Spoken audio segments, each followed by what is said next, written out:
All right, here we go. Chapter 38, Part 2, Cross-Cultural Exchange. This is a result of um, the globalization that has occurred and technology. And look at this burger right here with a globe kind of smashed between it. I think that's a really good example of McDonaldization. In fact, I had a student from Egypt once who said that you can actually look at the pyramids while eating at a Pizza Hut. So Americanization and McDonaldization refers to American culture really permeating many other parts of the world and the homogenization of culture in general, meaning homogeneous means similar, and the similarities of cultures around the world, while they still continue to have, however, their own, like the salsa wrap here, is something that we probably are not going to get in Edina. Cross-cultural exchange occurs throughout North America. Latin American culture, both in North America and Central America, becomes dominated by U.S. influence. But we can see the influence of Latino culture in our music and dance. And this is also becomes an important part of the U.S. And in parts of the U.S., Latinos actually outnumber Americans of European descent. And likewise, African culture. This is going back a few centuries, but to the times of so the slave trade, many traditions from African culture have also permeated American culture. English does become the dominant language of globalization, however, there's just no question about it. And this is really a legacy of colonization, of the wars, the world wars, where English became a dominant language, and it will continue to be the language of many international organizations. As I mentioned, lasting vestiges of British colonialism. The sun never set on the British Empire, as well as the USA and the internet. Now, global problems occur. Population pressures will continue, especially in developing nations. Population rates are very high, and the mortality rate has declined because of modern advances in medicine. Some regions begin to use birth control measures, and in some areas, even force birth control measures to be used. Now, you can read more about that in your textbook, and there have been pessimists in the past about global population increases, such as Malthus, who you might remember. He thought that the global population increase would spell the demise of the world population, and that we would not be able to keep up with the rising population and our agriculture, but he underestimated the ability of human innovation to meet the needs of a growing population. In the 20th century alone, the population of the world increased by 3 times. That's what that last bullet point means there. So it really has gotten to be gigantic, about 8 trillion people. Environmental issues. We simply cannot fail to face the reality of climate change. Now, it used to be called global warming, but now really it's just a matter of changing climate. Greenhouse gases were the subject of the Kyoto Accords of 1997. At this, many nations agreed to reduce emissions, but these were just developed nations, not developing nations, which are often some of the worst. Uh, they are the worst as far as controlling emissions and greenhouse gases. The U.S. did not sign the Kyoto Accords, and one of the reasons they didn't sign it was on principle because of the lack of enforcement upon developing nations such as even China and India to reduce their emissions. Economic inequities continue. Regional poverty persists. There are parts of the world where children are living in situations just like this. They basically are living in dumps. My dear aunt, who travels to Puerto Vallarta, actually is a retired grade school teacher, and she teaches in a dump that looks not too much different than this one right here. Um, Global resources, there are no doubt they are distributed unequally, due in part to the impact of colonialism, the arbitrary borders that were drawn, the monocrop economies that were developed, the extraction of resources that came at a very low price, and some of these economies just really have not been able to recover yet from the impact of colonialism. While slavery is illegal in most parts of the world, forced indentured servitude and human slavery still continues to take a toll by the millions. And if you've missed it, we do have an Against Modern Slavery Club here. I am the faculty director of it. It is a student-run club, And please let me know if you have any questions about it. And they talk about many of the issues involved in trafficking of humans, as well as child labor, as well as sex trafficking. So around the, about 250 million children, 5 to 14-year-olds are forced to work. And that's not as much of a problem as it is that they're forced to work sometimes under really, really horrific conditions.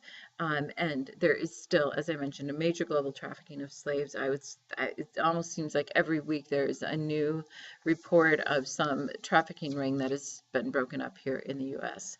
Global diseases continue to take a toll on humans' lives. They've always played a role in human development. We know that. We know that the plague has been a problem. Polio, measles, smallpox, malaria, these diseases continue to plague us in many ways. Now, the 20th century does see major gains in combating infectious disease, but some of the old ones are back on the rise, even with the reduction in immunizations here in the U.S. Measles has arisen. Tuberculosis, which was thought to be well under control, has risen again. Malaria, a mosquito-borne illness in Africa, and HIV and AIDS poses the most serious epidemic threat. Now, we have it under control really quite well here in the United States, and people can get good treatment for HIV and AIDS, but Africa, it still continues to ravage Africa. And you can see on this map here the potential loss of 70 million lives in sub-Saharan Africa alone from AIDS. The life expectancy in Africa is expected to fall from 59 to 45. 80% of the children worldwide who have AIDS live in Africa. The threats to the continent, orphan children all over the place, burdens on the health infrastructure, financial burdens, emotional trauma. Many of you involved perhaps in churches that have ministries that reach out to orphan children in Africa. I am familiar with some ministries to orphan children to AIDS in Kenya, and talked to a man who has a school there for orphan children, and many of these children also are suffering from AIDS and are getting treatment at the same time. So it is a very serious problem. Global terrorism. Terrorism continues to be a problem and has really changed the nature of warfare in much of the world. Terrorism is a deliberate, systematic use of violence against civilians. Of course, for us in the U.S., it became very real and palpable with the 9/11 attacks, but it began much before then. And part of global terrorism is these small groups that band together. It's less expensive, and they're able to instill a sense of terror. Now, an example of this that I think is very important is to know that the Soviets invaded Afghanistan in 1979 and took possession of it until 1986. They wanted a buffer zone to the oil-rich nations of the Middle East. The Mujahideen, the Jihad, was concerned about communist reform versus Islam because the Mujahideen were Islamist and communism is expressly atheist. And so the U.S. actually aided the Mujahideen against the Soviets. So the U.S. went in, they trained the Mujahideen, gave them weapons, and these allied tribal groups defeated the Soviet-installed Afghani leaders. But they continue in fighting for the power. Well, guess who they got their weapons from? They got their weapons from the U.S., and this would include the Taliban. The Taliban emerged as new leaders of Afghanistan, and guess who attacked the U.S. after all? It was the Taliban. So September 11th, 2011, George W. Bush invades Afghanistan to destroy al-Qaeda training bases. These were training bases that had been set up by the U.S. government in order to fight the Soviets. So really, the attack on 9/11, which is something that many people don't really understand, the basis of this, it really came as a result of the Cold War politics of the Soviets in Afghanistan and the Americans, with the help of the CIA, trying to overthrow the Soviets.